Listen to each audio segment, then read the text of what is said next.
be a comic for a long time. Now I took this class for Metro. Now it's more like I used to want to be a comic.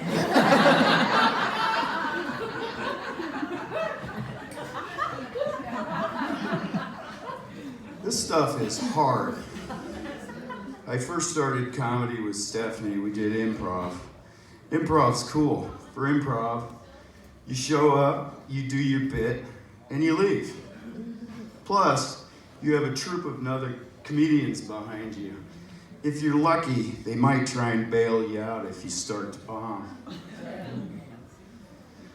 But when I first started class, we met at the Do Space. A nice person who worked there, I think her name was Lisa. She walked up to me and she said, "Are you a comic?" And I thought, damn straight I'm a comic? And everybody can see it. That's ridiculous. First day of course of the class, we had to do contracts with ourselves.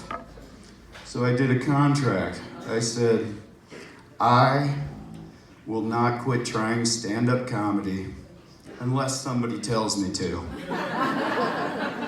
Pathetic, right? Why would anybody quit stand-up just because somebody told you to?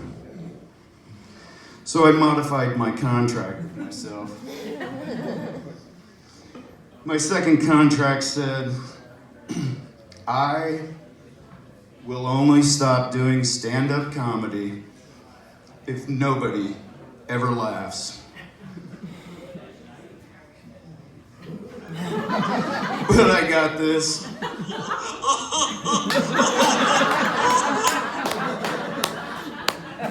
I got my laughs. I'll keep trying comedy. I brought my own laughs. When I first got in front of a microphone, I was nervous. I didn't know what to expect.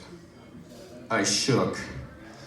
I shook so that if I had a moneymaker, I would have made me some money that.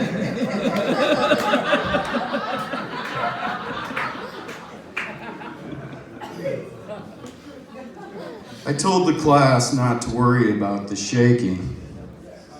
I told them it was probably only early onset Parkinsons. Right? I thought it was weird when they all seemed relieved. Like somehow Parkinson's isn't as bad as being nervous standing up in front of a crowd.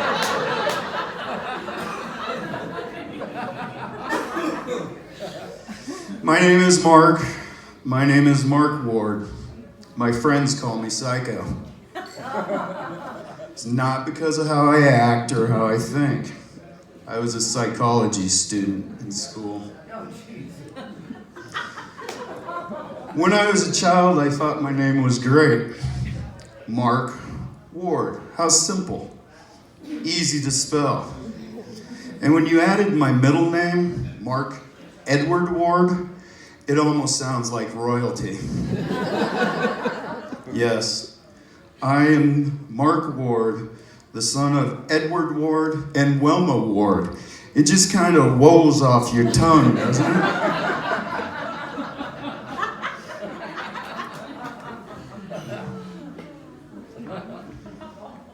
The problem was, I had a speech defect. Couldn't say my R's. So I was Mark Ward. If I only knew then what I know now. I just would have told people I was from Boston.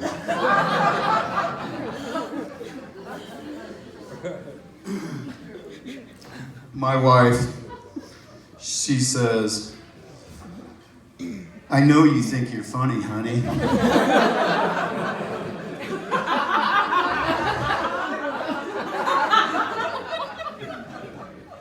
But you don't express yourself very well. Susan is really very supportive of my comedy. She bought me this new shirt.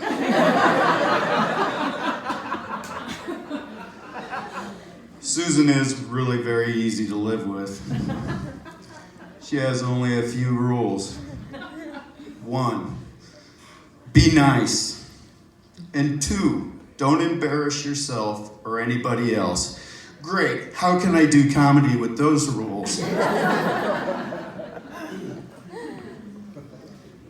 I think my next show is going to be out of town where nobody knows me. My wife says she loves me. She tells me every day she loves me. That's my measure of my own well-being. Somebody asked me, how you doing? I say, well, my wife loves me. I must be okay, right? She tells me every day she loves me, and that's really nice. But Susan, could you maybe buy me a box of chocolate and some flowers sometime? I've been thinking about everything that's been going on with the Supreme Court hearing, and it makes me think about college.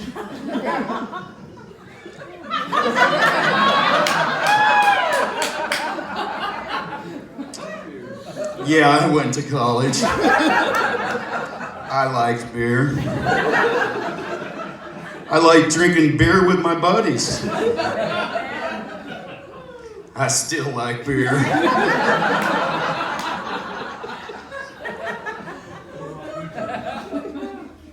Yeah, I went to college, but it was hard.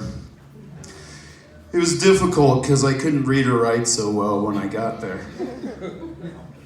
My advisor told me I'd be all right. It'd be embarrassing though, because I couldn't spell so good and I couldn't write so good. And he was right. I got my grades, I graduated from college, but I lost some really good girlfriends.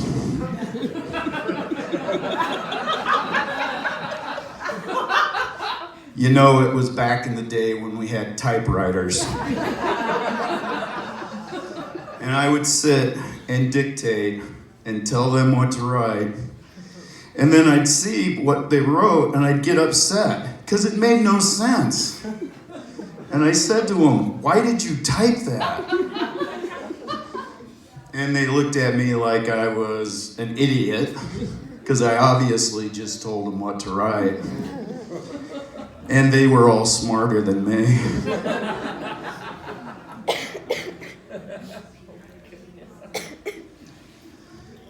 But with the new age of electronics, if I had now, then I wouldn't have needed a girlfriend. Because with this, all I do is talk to it. And with an app, it'll go from talk to text. It types for me too. Who would have needed a girlfriend? It listens to you. It types for you.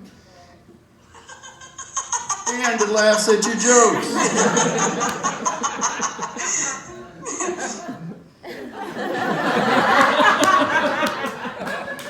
Yeah, thanks, Steph. This has been a lot of fun. It took 2.5 months to learn how to use a laugh track. But I appreciate your help with my new career. Somebody asked me if I can make money doing comedy. I told Sue what they said, and she said, honey, keep your day job. My dad was an electrician. I knew I couldn't do that. He'd buy me erector sets, kits to build, and he'd get so frustrated watching me struggle with these things that he'd take them from me and do them himself. He did a really nice job too. But I knew I couldn't do what Dad did. There was one moment when I got some satisfaction. I wanted to put a three-way switch in my house. I wanted one switch downstairs, another upstairs, and I wanted them both to work the same light. Dad drew me a picture. He told me how to do it, and I did it.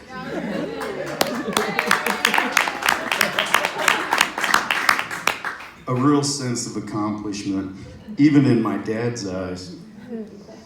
Then we come to comedy, where we have the rule of threes. Basically, things seem to fit together better in threes.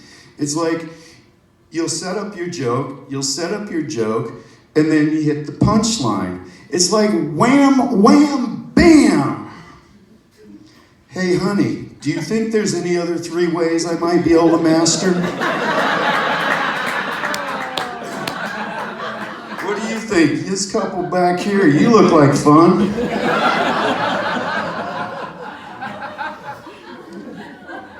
Hey, if everything works out right, this new movement's really gonna catch on.